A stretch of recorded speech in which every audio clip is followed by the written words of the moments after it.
Hi, I'm Chad with Move for Guitar. This lesson is from our series, How to Read Music for Guitar. In this lesson, I'm going to explain ties in music notation.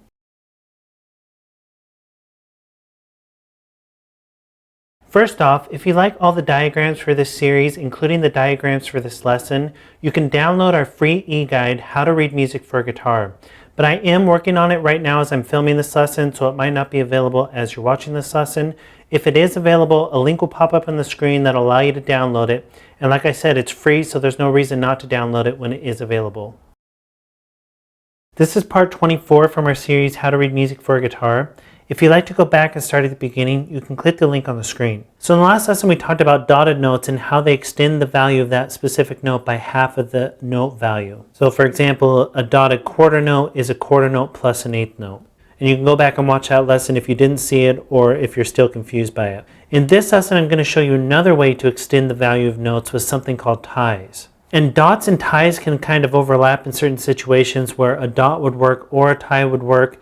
And there's best practices for most of that, but a lot of times it depends who's writing the piece. So you just have to be aware that sometimes you can get the same value with either a dotted note or tying two notes together. But I'm not going to dive too deep into that in this lesson because that can get pretty complicated. For now, you just need to know what to actually do when you come across a dot or a tie. You don't really need to know all the instances that you would write one over the other. But there are cases where ties are used that dots can't be used, which I'll talk about in this lesson. So first, a tie just looks like this. It's a curved line connecting two notes together. And you can connect notes that are the same note values, like two quarter notes, or you can connect notes that are different note values. It doesn't matter. The only thing that does matter is that they're the same pitch. You can only tie notes that are the same pitch. For example, right here, you can only tie these two notes together because they're in the same space. They're both C notes and they're the same pitch. You couldn't tie notes that are both C's that are different octaves.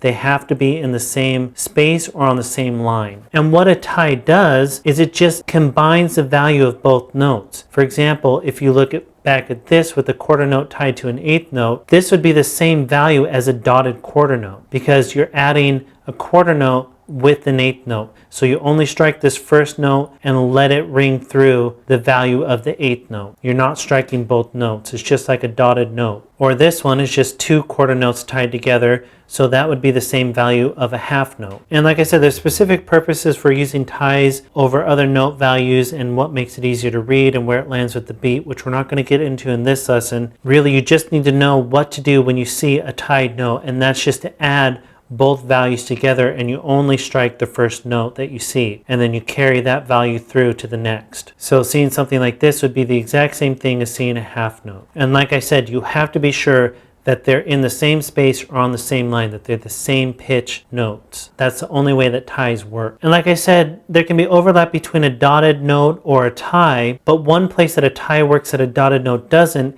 is over a bar line. So if you look right here, we've carried this note value over the bar line. A dot doesn't do that. A dot can never carry past a bar line to a different measure or a different bar. So right here you have this fourth beat, which is quarter note carrying into this note, which is a whole note. So this whole thing together equals 5 beats because you have the 4 beats here and you have the 1 beat here, and you only strike this note and it carries all the way through to the end of this measure. Also, another place that a dotted note wouldn't work compared to a tie is, for example, if you're in 4/4 time and you have a whole note, you're not going to use a dot because a whole note takes up a whole measure. And since dots don't carry over the bar line, a dot doesn't work on a whole note. But if you wanted to carry this value over through the bar, you'd have to use a tie. So if you're carrying a whole note over into the next bar, you'd have to use a tie. So again, what's tied here is again 5 beats because you have the 4 beats from the whole note and you have the 1 beat from this quarter note. So you strike this note and carry it all the way through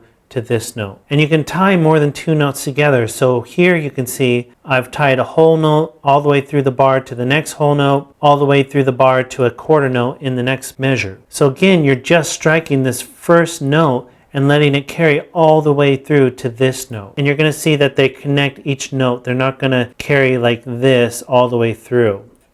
And like I said, they can only be the same pitch notes, like is shown right here. Those are both C notes in the same space. Right here, those are both F notes in the same space. when you see a curved line like this, when you have notes that are different pitches, that means something totally different. So just like with dotted notes, and you saw a dot below instead of to the side, and that meant something totally different. If you see any notes with a curved line that are different pitches, that means something called a slur, which we're going to have a lesson on slurs coming up. But just know that if a curved line is going through different pitches, that is something totally different than a tie. This is not carrying the note value of the first one all the way through, because that's impossible to do with different pitches. But like I said, I'll have a lesson on slurs and explain exactly what's going on with those.